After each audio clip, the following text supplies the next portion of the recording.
kalau saya ambil dari sudut pandang kenapa mereka bisa sesurvive itu ketika di Lombok itu karena memang gempa ya, gempa doang. Satu, mereka tidak hidup di perkotaan, yang notabene mereka hidup di perkampungan, mata pencaharian secara ekonomi, terus kemudian bahan makanan itu sudah tersedia. Jadi nggak terlalu kolab. Memang mereka bisa survive cepat, tapi traumanya yang nggak percaya. Sabar dulu. Wih, tapi ekspresi gitu nggak ya? Oh, ya ada kayak gitu. Ada juga gitu. Tapi kaget. Ada biasa gitu kan. Dibutuhkan. Itu juga. Cuma fokusnya selama ini mereka itu kan anggapannya bahwa trauma healing itu bagi anak-anak. Ya. Fokusnya ada jenjang usia dan dianggap yang paling butuh adalah anak-anak. Nah, orang dewasa nggak bercerita. Iya. Tapi mereka menyimpan memori itu, Bang Adi. Yang akhirnya justru yang harus melanjutkan hidup itu orang dewasa ini. Iya, terkait ini, Pecal, fenomena donasi kan. Waktu ini kan lagi ada saudara-saudara kita yang kena bencana ini. Untuk masyarakat sih semua ya, bukan kita di Batam aja ya. Seluruh Indonesia itu dengan jiwa kemanusiaannya, dengan hati nurani yang bersih, tergerak hatinya untuk mendonasikan apapun lah itu, mulai dari barang, uang, ya kan? Mulai dari hari pertama bencana, hari H-1 H+1 ya, H+1 bencana udah kayak saudara kita tuh Bang Irwandi, Bang Ferry, kayak udah pras langsung turun bawa donasinya sendiri, ya kan, yang dikumpulkan langsung diimplementasi, langsung diserahkan ke korban. Mereka mapping itu kan, mapping ke berbagai titik lokasi, langsung penyerahan donasi. Ya, sejak awal bencana itu memang ada salah satu opini ya atau ya pendapat yang memang dilemparkan sengaja ke publik seakan-akan memang pemerintah agak lambat gitu kan, sehingga ya bisa jadi mungkin seperti itu kejadian di lapangan, tapi ya bisa jadi juga enggak. Kan sebetulnya masyarakat menganggap itu pemerintah itu presiden dan lain sebagainya.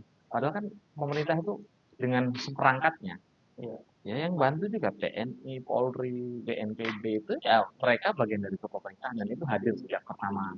Sebetulnya sejak pertama. Iya, kita ucapkan terima kasih juga buat abang-abang Polri, TNI, BNPB, semua yang terlibat lah. Memang luar biasa. Saya lihat videonya itu mereka ada yang bagikan donasi sampai ngantuk-ngantuk, terus ada yang tidur masih dengan pakai seragam, tidur di teras rumah korban yang masih ada lumpur gitu, terus makan pakai kardus. Wes memang luar biasa tanpa batas. Paling enak itu memang ngomelin. Iya, paling enak itu. Paling enak. Tidak terjun ke lapangan.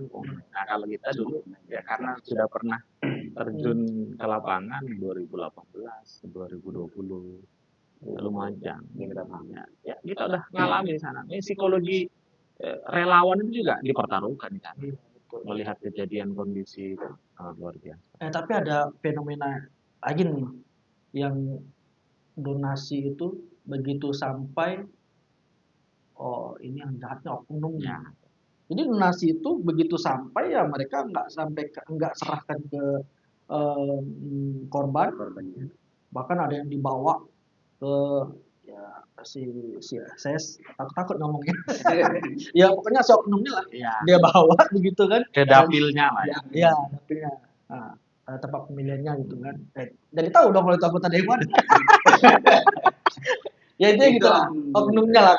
Ya dia bawa donasinya terus dia bagikan sesuai dengan dapilnya. Wah, dan memang Gubernur Aceh kan yang Pak Mualim sendiri yang menangani bahwa memang itu terjadi 80 ton. Astaga. Beras. Iya. 80 ton. 1 tonnya 1080 ton berarti 8.000 ton menghilang begitu saja. Ya, sebenarnya perlu nggak ya soal masyarakat kita tahu soal manajemen donasi ini? Maksudnya tahapan kapan sih kita harus mau mendonasikan? Ya.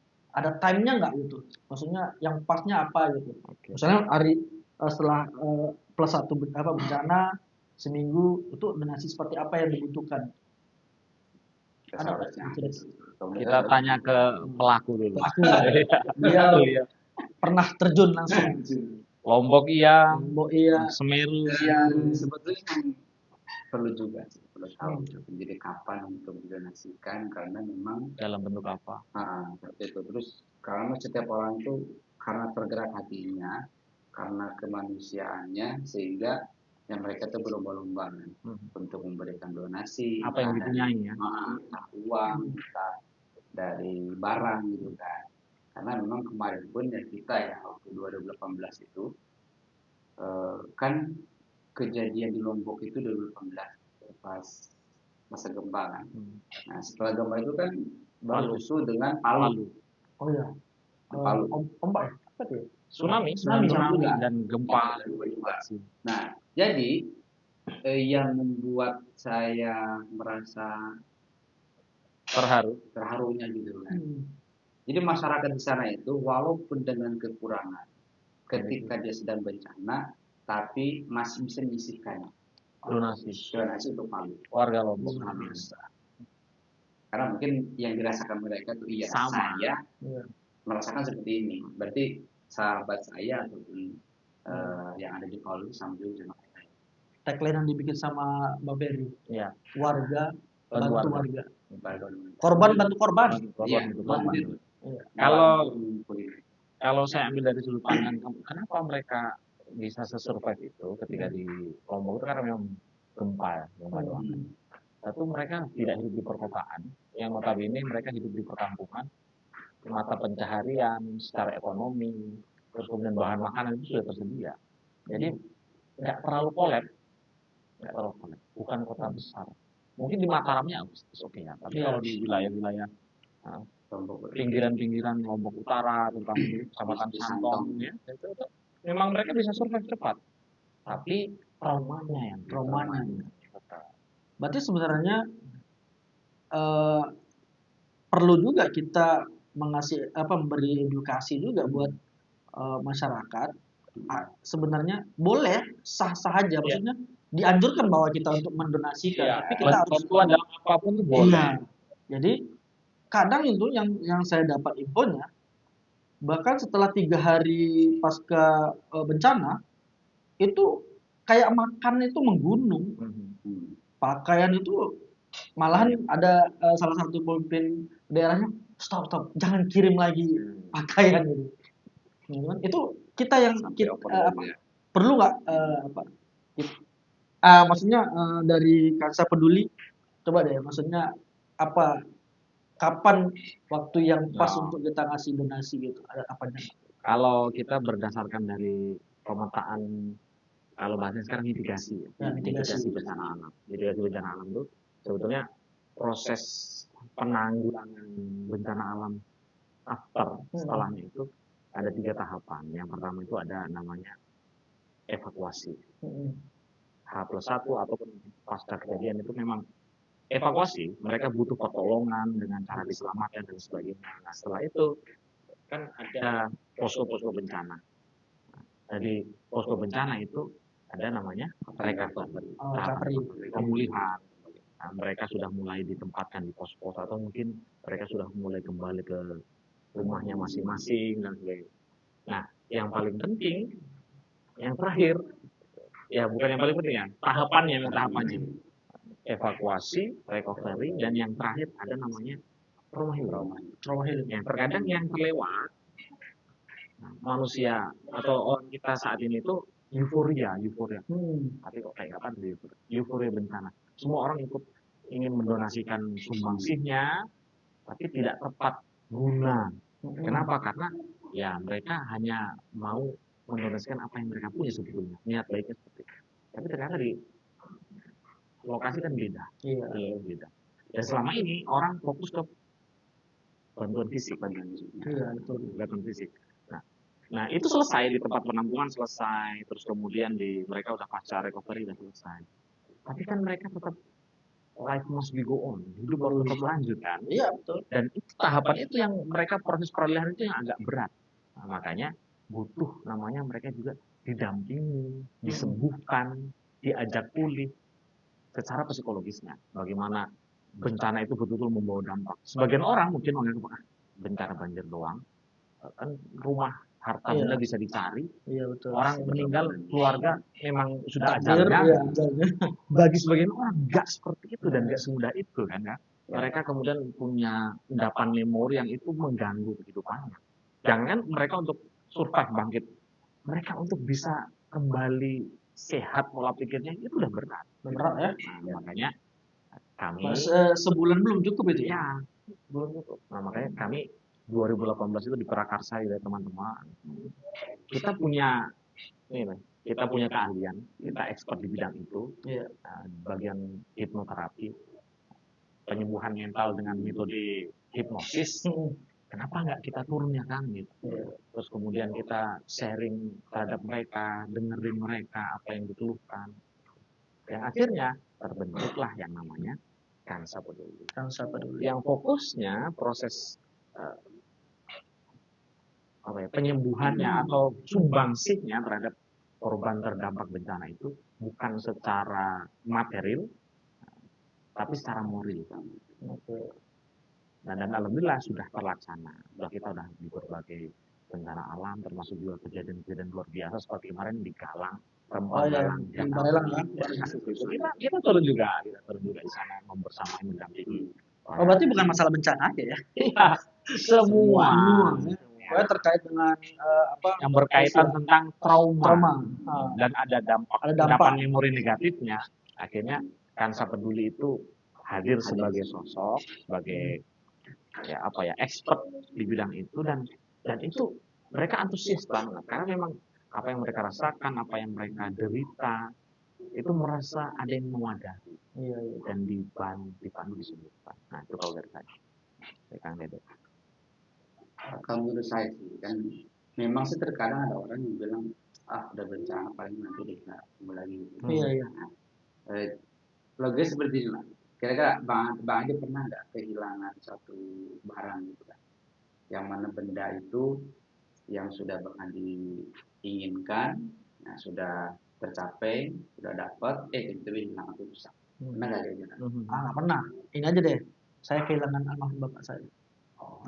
Orang-orang itu kan kehilangan orang terdekat gitu kan. Nah, kan itu rasa kehilangan itu memang susah diobati gitu kan. Jadi kalau untuk dari sisi orang ya, kan itu kan.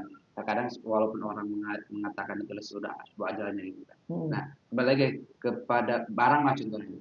Barang yang mana yang dulu kita inginkan gitu kan. Ya barang HP lah gitu kan. Akhirnya kita dapat, tiba-tiba hilang. Kan itu merasa kehilangan banget gitu kan. Kesel gitu, campur kesel. Ya, kesel. Kalau orang ngapain cuma HP doang gitu kan. Kok tinggal beli lagi gitu kan. Kan bukan masalah HP-nya tapi masalah kenangan. Nah, begitupun juga dengan bencana, hal seperti itu juga. Terkadang orang tuh lebih banyak melihat dari sudut pandang posisi ketika sudah bencana terus dapat bantuan ya udah selesai dan dia bisa melanjutkan kehidupan baru lagi karena dengan ada bantuan di pemerintah, bantuan dari rekan-rekan donatur Indonesia gitu kan, rumah udah dibuatin, dibangunin, terus pekerjaan udah diberikan misalkan itu kan. Tapi kan yang ada yang tertinggal itu dari sisi sebuah kenangan yang dia miliki. Mungkin dia dari mulai sejak mudanya itu dia membangun rumah sendiri dengan hasil usahanya gitu kan. Nah setelah rumah terbangun tiba-tiba hancur kan, itu kan merasa kehilangan banget walaupun secara fisik itu bisa diganti lagi terganti. Tapi kalau metodenya itu kan ada beberapa yang udah kawan-kawan juga ada yang turun ya setelah recovery kan, kayak di yang baru-baru ini kan, itu mereka datang tuh sama masyarakat, Hai, tepuk tangan ya kita ini sama anak itu. Hai, hai, he. Besok pulang tuh. Metode seperti itu lah. Kalau kita gini, itu nggak salah dan memang dibutuhkan. Itu juga. Cuma fokusnya selama ini mereka itu kan anggapannya bahwa trauma healing itu bagi anak-anak. Ya. Gitu. Fokusnya Ke anak-anak. ada jenjang usia dan dianggap yang paling butuh adalah anak-anak. Nah, orang dewasa ini nggak bercerita. Iya. Tapi mereka menyimpan memori itu, Bang Adi. Yang akhirnya justru yang harus melanjutkan hidup itu orang dewasa ini. Lah, apalagi laki-laki. Iya. Laki-laki tidak bercerita. Laki-laki Wah.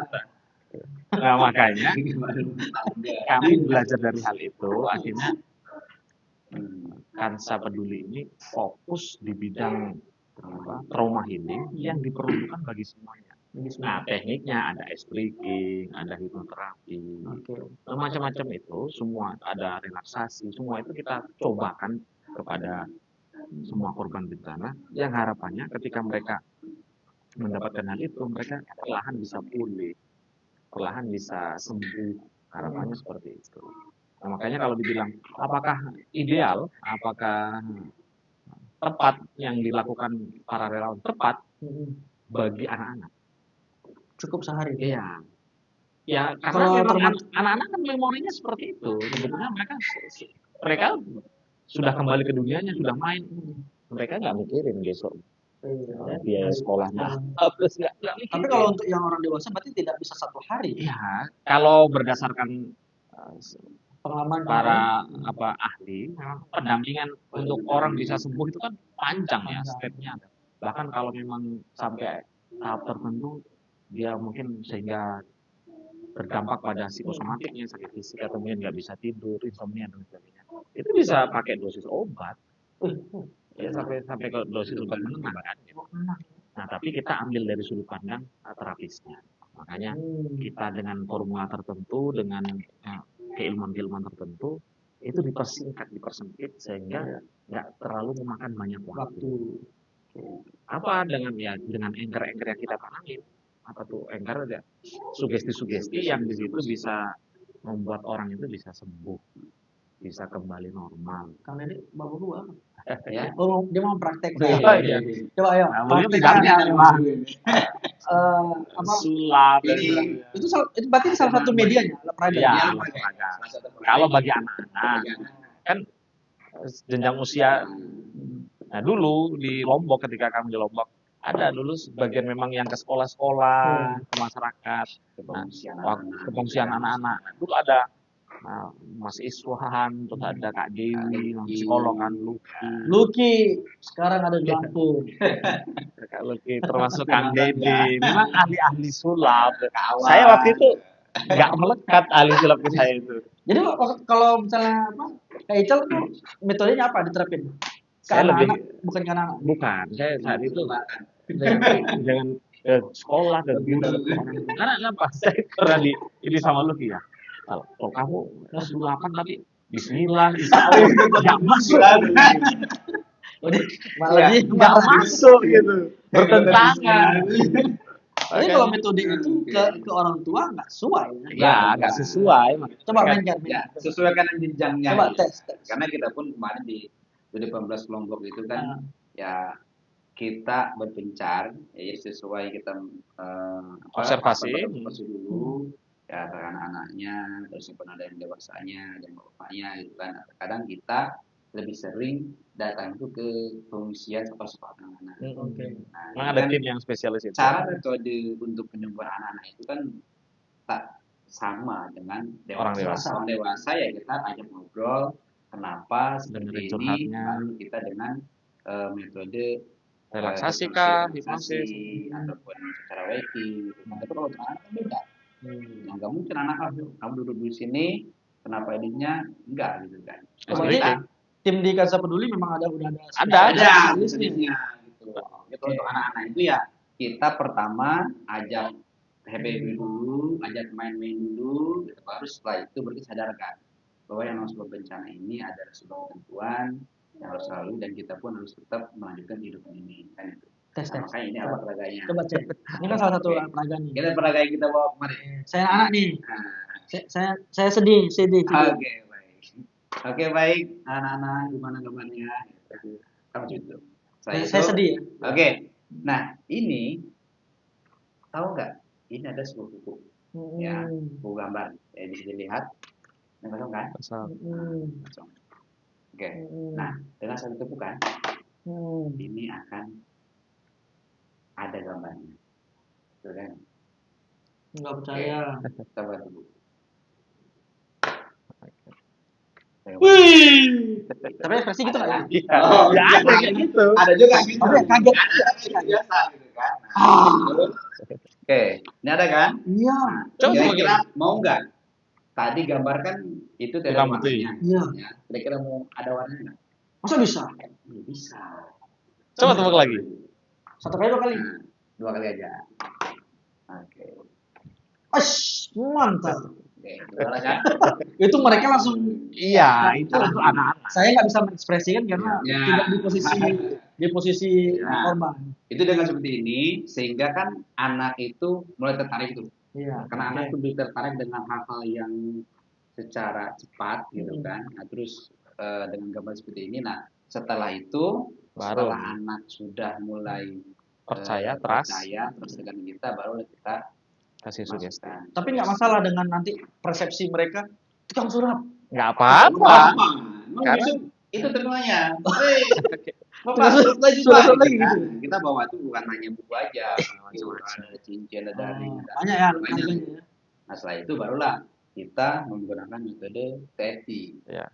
Apa itu? Tapping. Tapping. Ya, karena kalau untuk anak-anak itu lebih enaknya itu dengan metode tapping. Induksi waking. Bisa waking. Nah, kalau untuk remaja sama dewasa itu lebih Relaksasi, hipnosis. Berarti kalau misalnya di usia anak-anak dengan remaja itu metodenya sama nggak? Atau remaja sama dengan dewasa? Remaja lebih cenderung sama dengan dewasa. Oh, Kan dewasa. kita ajak mereka untuk berpikir secara logika udah bisa kan. Kita kasih sudut pandang analogi udah. Kasih gambaran dong kalau misalnya bapak-bapak nih lansia, misalnya gitu kan Thomas tadinya tinggal berdua suami istri, terus istrinya meninggal gitu kan di mata kepalanya itu kan traumatis. Kan karena itu juga ada tuh yang di Aceh yang dia bilang mereka tinggal berdua tuh, Iya, betul. yang Mau itu mau ngapain ngapain lagi, lagi gitu kan, istrinya udah nggak ada, cepat berat tuh. Iya, gini, kita terkadang menganggap mereka itu kurang sabar ya. Padahal mereka itu orang yang paling sabar. Makanya jangan ajari mereka untuk sabar, karena mereka udah dalam kondisi seperti itu. Berarti nggak boleh sabar ya Pak. Mereka itu orang yang paling sabar. Saya ini kehilangan. Suruh saya sabar.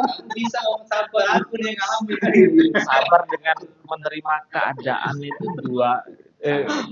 merasa kehilangan itu 2 hal yang berbeda. Maksudnya, nah ya kita ajak ngobrol. Pertama yang paling enak itu teknik waking. Kan mereka ini takut kehidupan besok nanti seperti apa kalau mereka nggak ada apa yang dilakukan. Nah, makanya yang pertama ya harus didengar itu yang pertama. Jangan kita paksa mereka untuk mengikuti apa yang program kita, tapi dengerin, obrolin, diajak cerita. Kalau kami dulu di Lombok, cara masuk kita itu membaur sama mereka itu salah satunya adalah di Lombok itu setiap rumah itu ada bruga, macam bruga itu pondok kecil gitu. Jadi rumah tuh pasti di pinggir saung. Ya, itu tempat untuk terima tamu di situ. Nggak rumah ya? Enggak. Nah, ketika tamu itu dia disuguhin sesuatu kok dia minum kopi contohnya, berarti tuan rumah udah keras nih sama kita. Oh. Ya terus sama kita ngobrol gitu. Berarti kita harus ngerti budaya mereka. Iya, makanya itu ketika kita datang ke sana itu nggak langsung observasi dulu. Gitu. Alangkah baiknya kalau memang ada pemuda tempatan, kalau bahasa Melayu cakep, pemuda tempatan yang memang udah ada komunikasi sama kita. Makanya kemarin kita kepala dusunnya. Nah, makanya luar biasa kali ini yang kita rencana mau turun ke Sumbar ini. Kita kerjasama sama ikatan sukunya, IKLA itu ikatan ikatan keluarga luar Agam. Oh ya, karena yang paling berdampak itu di Kabupaten Agam. Itu luas memang kena semua itu. Para perantaunya itulah kolaborasi sama kita. Oh jadi kegiatan kali ini Kansa berkolaborasi dengan IKLA. IKLA-nya ikut bantu ini juga, terapi juga tidak? Ya mereka support Donasi aja, support support sistem yang fisik sifatnya, Oke. material. Oh, berarti mereka juga Ya, menggalang dana, Iya, terus betul juga. penyerahan mereka maunya secara langsung ke korban Iya. gitu. Ya karena kita sama-sama tahu lah sekarang donasi entah kemana-mana Ya. kan, nggak tepat sasaran. Nah, kita dari sudut pandang psikologi, Oke. sisi psikologi. Nah, dengan seperti itu akan lebih memudahkan. Oke. Seenggaknya kita udah tahu nih, Mapping juga ya, yang misalnya Bang, mapping cara psikologinya seperti ini. Karena memang ada satu wilayah tempat-tempat itu yang mohon maaf, mereka korban bencana alam. Tapi karena memang strata kehidupan sosialnya mereka itu menengah ke atas. Sedangkan orang datang bawa supermie. Mohon maaf, Nggak terima. tolong kami tidak makan supermie. Apa Ada. Indomie gitu ya? Iya, maksudnya ada kejadian seperti itu. Spaghetti dong. Ada. Nah, makanya kita CPC, supaya- CPC, Tidak. CFC. Bahkan bukan hanya itu aja, Hmm. sampai ke make upnya pun dipertanyakan. Iya. Oh, masa ya? Iya. Ada salah satu hilangnya. Ada sebenarnya. Kemarin. Wih. Ya. Berarti Ada tak nggak? masuk itu. Terasi nggak masuk ya? Esko minimal tuh. Ya itu macam-macam lah ya. Ya, tergantung wilayah itu kita harus tahu. Jadi sebenarnya juga penerapan yang udah kita terapkan di Lombok misalnya, Ya. kalau itu tidak bisa kita terapkan di Di Lumajang. Ya. di Lumajang gitu ya. Makanya sekarang kan kondisinya kenapa kok banyak sekali dari sembako yang belum tersalurkan, terus apalagi sekarang pakaian-pakaian bekas kan itu kan. Iya, infonya kan banyak tuh di berita itu. Pakaian bekas yang memang belum disalurkan. Nah, itu karena memang ya satu nggak tahu dari kondisi tempatnya seperti apa gitu kan, dan orang yang menyumbangnya pun ya memang belum tahu. Makanya tadi di awal kan perlu yang namanya edukasi. Edukasi bagaimana cara ataupun untuk pendistribusian itu, ya bantuan itu harus apa dulu, harus tahu dulu. Nah, kalau saya dapat info kemarin teman-teman Ikla itu mereka kan pas after 1 bulan, Ya. nah mereka datang tidak langsung dengan material yang dari kita enggak, tapi turun di situ mempertanyakan butuhnya apa, apalagi kan bulan 1 Januari itu udah mendekati Ramadan, apa yang dibutuhkan masuk sekolah. Nah, mereka kayaknya kemarin konsepnya menyampaikan ke kami seperti itu. Nah, nanti dari Kansa teman-temannya turun sebagai orang yang membersamai secara psikologi. Jadi kolaborasi itu mantap sih. Mantap ya. Pas. Nah itu kadang sebenarnya tidak salah sih kawan-kawan dari organisasi manapun mau mendonasikan Dalam bentuk apapun. Tapi jangan lupakan lebih traumatic healing ini, trauma healing. Trauma healing ya. Karena itu yang paling penting. Buat apa baju banyak baju sudah ada, buat apa ini tapi traumanya masih ada ya. Rumah sudah berdiri gitu kan. Tapi untuk Kansa sendiri apa nggak ketinggalan nih untuk mengumpulkan donasi? enggak Ya ketinggalan. karena kita lihat kan orang sudah dari awal itu sudah mendonasi jalan, ya. turun ke jalan ini. Nah, kami udah kan ada Ya, misalnya saya nih, Ya, ya. saya udah kami kemarin udah nyumbang. Ada tuh. Udah kami udah nyumbang. Apa konsep kita gini, tahun ini kenapa kita nggak turun ke jalan? Memang kita belajar dari kejadian-kejadian dan ya kita pengen turun dengan cara yang berbeda. Karena udah lama punya banyak relasi dengan instansi dan lain sebagainya. Nah, strategi kita langsung mendatangi mereka yang memang kita anggap bisa berkolaborasi sama kita, mengisikan sebagian dari rezekinya untuk dibawa ke sana. Nah, jadi strateginya seperti itu. Lebih ke pengajuan proposal, terus dari hati ke hati ngobrol. hati ke hati. Oke, jadi konsepnya gitu ya. Jadi untuk masyarakat Kota Batam yang ingin mungkin ada LSM atau organisasi yang udah mengumpulkan dana, boleh nih berkolaborasi. Iya, bingung gitu kan. Teman-teman Kansa Peduli bersama Ikla, insya Allah akan turun di Januari. Januari. Berapa orang sih? Kalau dari kita lebih kurang 15 orang relawan bagian trauma healing, terus dari teman-teman Ikla itu kalau tidak salah sekitar 5 orang. Nah, kalau ada teman-teman yang mau mendonasikan kemana? Dan mau bergabung juga ikut barangkali. Bahkan juga boleh. Iya boleh. Nanti jalan-jalan foto-foto. Itu bagian dari bonusnya lah ya. Itu healingnya. Healing. Oke, jadi kalau misalnya ada teman-teman yang mau mendonasikan, boleh telepon ke boleh nanti silakan ke Nanti sini. ke seksi ini ya? Nah, Enggak, atau ada di sini? poin. Ya, kita Di sana. kita semua dari Kansa ini bergerak berdasarkan yayasan, filantropi yang memang bisa dipertanggungjawabkan di audit. Kita organisasi terbuka, lembaga yayasan terbuka. Berarti kita tunggu donasi dari teman-teman semuanya. Persiapan sejauh ini? Sudah sampai 20% ya Om? Udah. 20%. Karena baru mulai juga ya? Ya, kita baru mulai, kita udah ke Dinsos, kita udah hire beberapa rekan-rekan yang dulu pernah punya kerja sama kolaborasi sama kita follow up lagi. Ayo Bapak Dewan, Oke. Bapak Wali Kota, Bapak Wali Kota, Ibu Wali Kota, Ibu Wakil Wali Kota, Bapak BP Batam, ya kalau Yang sekiranya punya wewenang. yang punya wewenang, Dan punya dana juga. iya, iya betul. Boleh. Teman-teman perantau dari wilayah Sumbar, Iya betul. Teman-teman dari Sumbar. apapun Bukan Sumbar aja, organisasi. next bisa jadi ke Sumatera ya kalau Ya, kita mulai. memungkinkan. Oke, cukup nih kita. Ya, Udah malam. Oke, terima kasih. Mudah-mudahan bermanfaat. Amin. Donasi teman-teman juga bisa disalurkan tepat sasaran. Tepat sasaran. Terima kasih. Assalamualaikum. Waalaikumsalam. Waalaikumsalam.